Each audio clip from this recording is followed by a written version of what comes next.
Ibrahim tadi mencontohkan demikian. Kemudian Dr. Hendra Kurniawan memberi penjabaran bagaimana Islam itu diajarkan dari zaman ke zaman di Indonesia khususnya. Dulu Islam datang diajarkan dalam bentuk norma bagaimana orang beda dengan hewan. Kemudian nggak cukup, harus ada lembaga dan lain sebagainya. Kemudian nggak cukup juga dengan lembaga karena balik arahnya dari belajar agama menjadi belajar ilmu agama, dari ingin tahu agama agar bisa berperilaku seperti orang yang punya agama, berubah menjadi belajar agama biar dapat sertifikat, biar dapat ijazah, biar bisa diterima di pegawai Kementerian Agama, biar bisa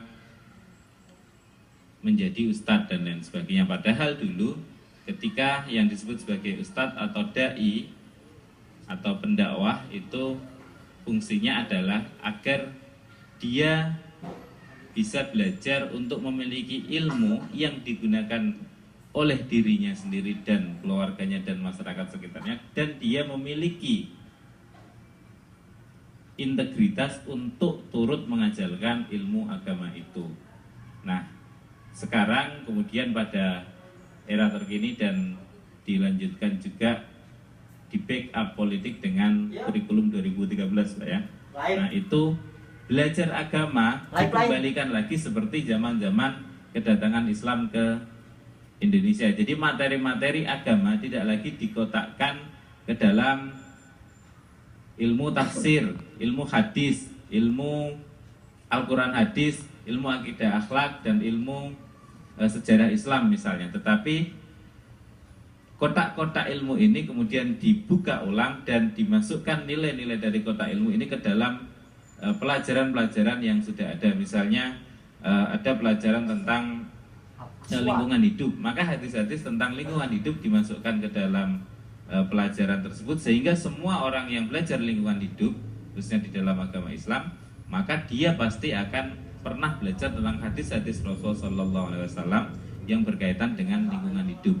Demikian pun ketika belajar ekonomi, maka dia secara otomatis akan belajar tentang nilai-nilai dan ajaran-ajaran Islam yang terkait dengan ekonomi. Nah, kira-kira begitu kesimpulan dari dua orang narasumber kita. Barangkali sebelum kita tutup ada bapak atau ibu-ibu yang ingin bertanya. Silakan. Bismillahirrahmanirrahim. Nama saya Ahmad Lukman. Saya kebetulan guru, Pak, di Madrasah PUI Pancoran. Saya sangat tertarik sekali gitu ya, materi yang sangat menarik dari Pak Hendra Kurniawan terkait dengan realitas pendidikan Islam di Indonesia. Memang problem pada saat ini ada pergeseran di sekolah kami, Pak. Mungkin juga di sekolah-sekolah lainnya gitu ya. Ketika guru-guru itu diangkat menjadi PNS. Dulu sebelum mereka menjadi PNS, pengabdiannya luar biasa, keikhlasannya tidak perlu diragukan lagi. Tapi setelah mereka diangkat menjadi PNS, mendapatkan sertifikasi dan lain-lain, ini ada pergeseran nilai, begitu. Semuanya ada hitung-hitungan. Mereka mengajar ada hitung-hitungan. Kemudian juga yang lain-lain ini semua punya kredit poin. Akhirnya yang terjadi adalah mereka selalu disibukkan yang sifatnya administrasi. Alasan sibuk lagi pemberkasan, invasi, sertifikasi, macam-macam, buat ini, buat itu. Akhirnya yang ada justru di jam pengajaran mereka lemah. Fokus mengajar mereka juga berkurang. Akhirnya terjadi lagi di situ kecemburuan sosial. Yang tidak PNS, waduh, saya jamnya banyak banget, harus piket ini menggantikan dia. Sementara yang menikmati kan beliau. Nah, yang saya ingin tanyakan, mungkin Bapak sudah pernah melakukan penelitian atau kajian, bagaimana kemudian menjembatani gitu, seandainya kalau umpamanya kebetulan saya juga di yayasan gitu ya, menjembatani permasalahan yang ada seperti ini begitu, sehingga pengabdian mereka, keikhlasan mereka kembali seperti dahulu kala. Dan bagaimana kemudian juga bisa menghilangkan kecemburuan sosial khususnya bagi guru-guru yang tidak PNS, karena memang berbeda di situ Pak secara kesejahteraan yang dari sekolah dengan dari pemerintah. Makasih. Apa yang Anda rasakan itu yang saya rasakan sekarang. Ya, konteksnya Anda guru, saya dosen, kan sama ya, sebagai tenaga pendidik. Jadi problem di guru, ya problem di dosen, sama-sama pendidik.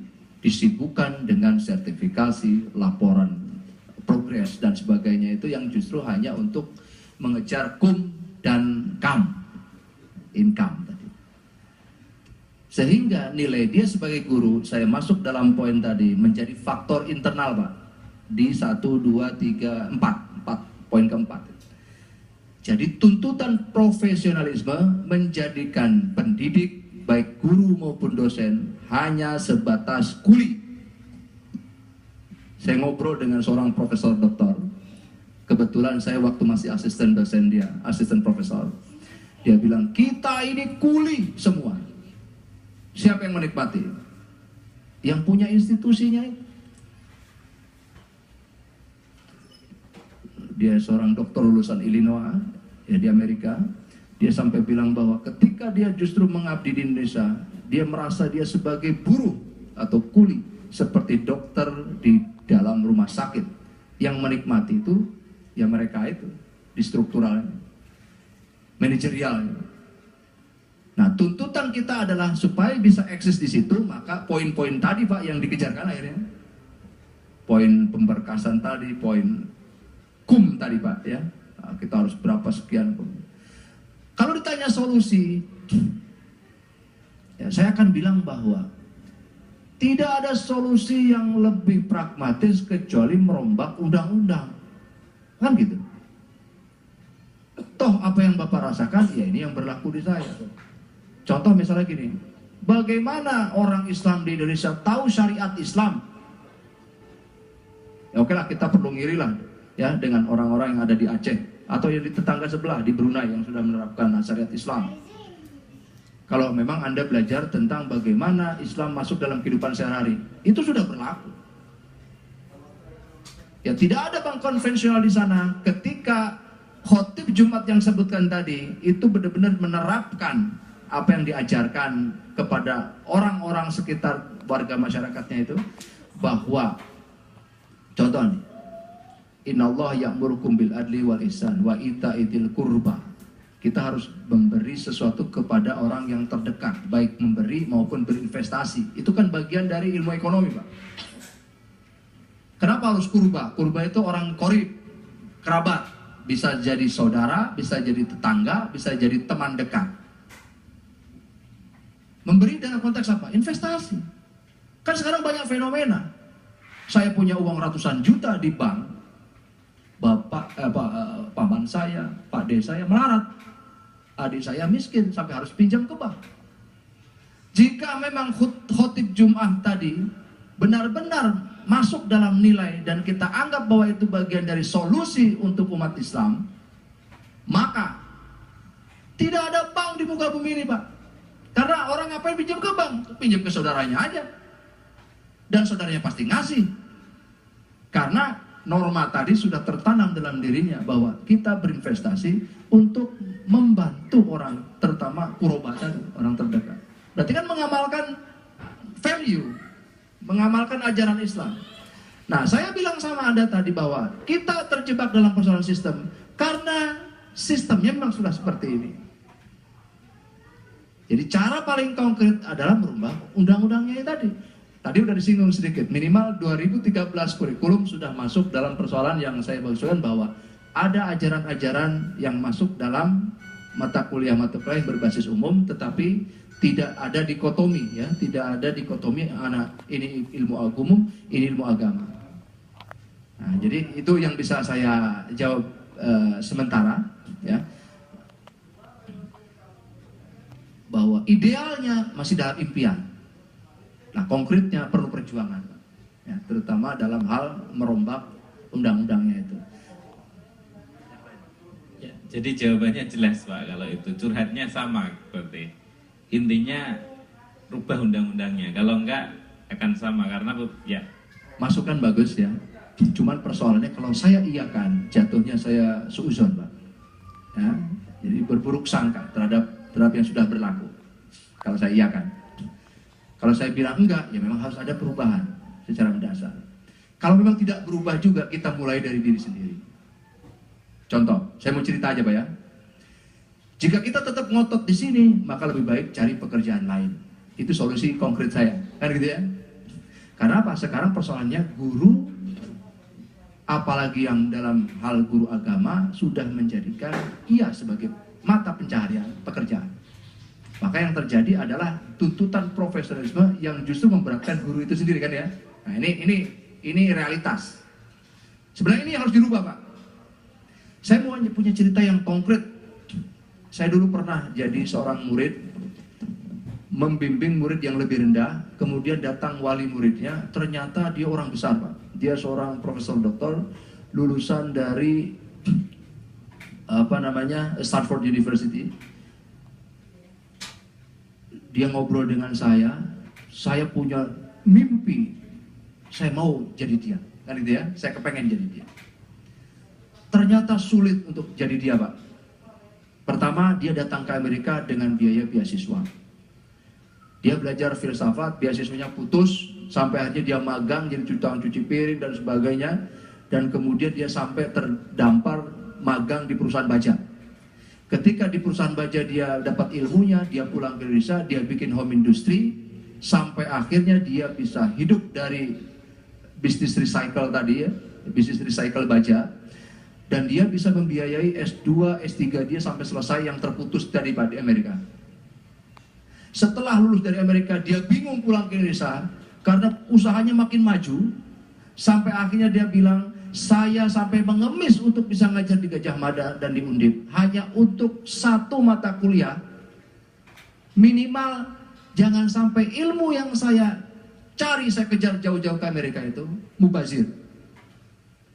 Dan dia bilang, saya tidak sepeser pun saya ambil gaji saya dari mengajar, karena saya masih bisa hidup dari baja saya. Saya terkagum-kagum Pak.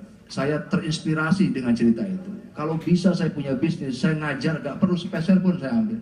Karena jatuhnya saya cuma jadi kuli Pak. Seperti profesor saya tadi bilang, bahwa kita ini cuma kuli, disuruh ini itu segala macam, yang mengambil keuntungan dari kecapaian kita adalah mereka itu. Ini kan sistem yang berlaku Pak. Nah, disinilah yang saya bilang tadi, bentuk konkret yang kita tidak bisa dapatkan itu jika undang-undangnya masih tetap seperti itu. Jika kita mau berjuang, ya kita harus berangkat melalui jalur konstitusi, kan begitu Pak ya. Nah kalau saya iakan begitu, ya jatuhnya saya nanti suuzon, maaf, dan akhirnya ya tidak ada perubahan yang lebih konkret Pak, ketimbang kita hanya ngerasani aja. Nah sekarang kita tinggal minimal, jika memang itu kita berjuang betul untuk rubah konstitusi itu ke DPR melalui jalur, karena kalau sistemnya sudah berubah, ini pun akan berubah. Jadi dosen, guru, sudah, sekarang ini aja Pak, konkret, dosen aja. Disuruh terus meneliti, biaya penelitian juga kadang tersendat. Dosen masih sibuk ngurusin susu bayi dia, ketimbang sibuk ngurusin penelitian. Padahal penelitian itu masih terus jadi laporan itu. Nah ini kan bentuk konkret, dia sebenarnya suruh meneliti, suruh mencari nafkah sebenarnya kan dari pemberkasan. Ketika memang penelitian harus punya input yang atau output yang bagus, di satu sisi kesejahteraan mereka juga terabaikan, sehingga apa? Boro-boro mau meneliti lebih baik buat beli susu, kan gitu ya, anak-anak dia. Nah ini kan contoh realita di kita kan seperti itu. Banyak ustadz kita mengajar yang dia bilang bahwa dia sampai harus pasang tarif karena apa? Karena persoalan itu tadi, profesionalisme. Ya, itu fenomenal. Seorang ustadz yang memang sudah keluar dari jalur institusi, lembaga, dia di luar malah jadi ngobjek, malah jadi komersialisasi, karena ilmunya itu diperjualbelikan. Ada orang yang nyindir misalnya, Pak, ilmu kan gak usah diperjualbelikan. Wala tastaru bi ayatin samanan qalila, jangan kau jual belikan ayat dengan harga murah. Oh enggak, dia punya berdalil. Saya enggak jual dengan harga murah, saya jual harga dengan harga mahal. pakai tarif berapa juta, 10 juta, bisa jadi kan. Sekali dia ngomong di mana gitu, tarifnya sekian, dia bilang saya nggak jual murah, saya jual dengan harga mahal. Mahal menurut dia, murah menurut Allah, kan gitu kan? Nah, ini kan contoh. Ketika ilmu umumnya dan ilmu agama khususnya berubah dari mengajarkan nilai menjadi komersialisasi tadi. Nah, komersialisasi menjadi mata pencarian. Jika kita terjebak di situ, Pak, lebih baik kita wirausaha. Saya terinspirasi oleh profesor yang saya temui waktu berapa puluh tahun yang lalu. Kalau saya punya usaha, lebih baik kita berwirausaha, mengajarkan ilmu pengetahuan bagian dari value yang tanpa pamrih, yang kalau perlu sepeser pun kita tidak perlu ambil dari situ, maka kita akan menemukan kebebasan intelektual, kebebasan dalam mengajar, kebebasan dalam mencerdaskan orang, bukan terpaku dari pemberkasan-pemberkasan, laporan-laporan dan sebagainya, mencari kum dan kam tadi. Wallahu a'lam. Ya, yang lain, ya Ibu silakan. Terima kasih Pak. Assalamualaikum warahmatullahi wabarakatuh. Saya Ibu Evi, saya mengajar, dosen honorer, mengajar di Fakultas Kesehatan Desa Unggul. Saya dulu mengalami itu Pak, ketika kepada pemilik saya menjelaskan bahwa pemilik itu melakukan penghisapan terhadap dosen dan kami dipecat. Dan saya merasa free, bebas daripada kita dihisap. Dan kalaupun ini saya mengajar hanya part timer, saya tidak mau punya home base, tidak mau dihisap untuk segala macam penelitian. Yang saya lakukan adalah saya lihat soal rakyat. Misalnya tematik, maaf Pak ya, saya buka taman bacaan, mengajar anak kecil, anak SD. Itu susah Pak, kita mengajarkan tematik. Saya baru paham bahwa tematik itu di dalamnya ada value. Karena guru di sekolah itu tidak tahu. Yang persoalan ketika kita mengajarkan matematik, bagaimanapun juga matematik berhitung itu dibutuhkan oleh otak untuk berhitung. Dengan tematik berkurang. Saya tetap memberikan tematik ke anak-anak itu, dipanggil orang tuanya, dijelaskan. Maaf Ibu, saya tidak mengikuti dari sekolah tematik, kita berikan berhitung. Jadi memang ada beberapa yang pemerintah saya lihat belum halus dalam perpindahan memberikan materi kepada siswa. Dan guru, saya lihat anak-anak datang ke bimbel hanya untuk menyelesaikan PR. Karena kenyataan nilai anak itu ada di nilai PR. Kalau PR-nya bagus, maka dia guru enggak. Kan guru kadang-kadang hanya memerintah, hanya ngasih soal dan dia tidak menjelaskan hal itu. Tidak semua guru memahami. Mungkin juga tadi soal tadi gurunya sibuk. Karena salah satunya mengganti sistem itu tidak mudah Pak. Kita sudah terjebak sebuah sistem yang bingung. DPR-nya digaji dari pajak kita, dia mau punya sendiri, hidup mewah, rakyatnya naik angkot. Beli beras susah. Dan miskin kota di tempat saya, anak-anak kecil tuh jarang kalau mau ujian, sebulan mau ujian, ibunya baru datang, baru anaknya masuk bimbel. Lebihnya selesai ujian, dia main game, main internet. Dan lingkungan tidak bisa mencegah itu. Jadi juga sistem pemerintah menawarkan di televisi kehidupan yang materi. Dan guru-guru juga begitu dapat uang sertifikasi, beli handphone, nyicil mobil, jam 1 siang ada di Tanah Abang, belanja. Jadi saya lihat, saya bingung, karena saya udah usia, turunnya pun saya baru sekitar 8 tahun turun ke masyarakat. Sekarang mahasiswa suka datang minta sumbangan, mahasiswa bilang begini, Bu, dosen turun dong. Jangan di Menara Gading aja, turun ke bawah, ngajarin rakyat Bu. Dan dosen nggak mau Pak, geli sama rakyat, jorok rakyatnya, tinggal di kumuh-kumuh begitu, nggak mau. Nah sekarang persoalannya apa? Kita rubah sistem pun, kalau dari mental gurunya, guru-guru juga nggak mau Pak. Ketika murid bagus, oh saya khusus les di sana Bu, gratis. Oh suruh ajak teman-teman kamu ke sana. Mental apa Bu? Bukan dia datang, malah saya menyumbangkan tenaga saya, ikut Bu, saya bantuin. Nggak ada Pak. Jadi memang kita sistemnya sudah susah Pak. Kita mau rubah dari mana? Jokowi kasih kartu pintar, apa yang terjadi? 14 kali. Beli sepeda 800.000, anak-anak. Bingung orang tua membelanjakan. Pada kartu pintar itu membuat pintar. Mestinya dia adalah guru, bukan duit. Nah ini saya lihat sistem masih dirubah, sistem di pengajaran di dosen masih dirubah. Dosen memang dihisap untuk swasta, dan saya berantem bukan orang yang paling terkenal Pak di Indonesia, itu yang muncul TV, seorang menteri, dan saya lawan, dipecat nggak masalah buat saya. Tapi sekarang bagaimana dengan rakyat Pak? Guru-guru sekolah-sekolah Islam mahal, Al-Azhar berapa masuk? Belasan juta. Jadi sebetulnya menikmati jadi orang Islam yang mana?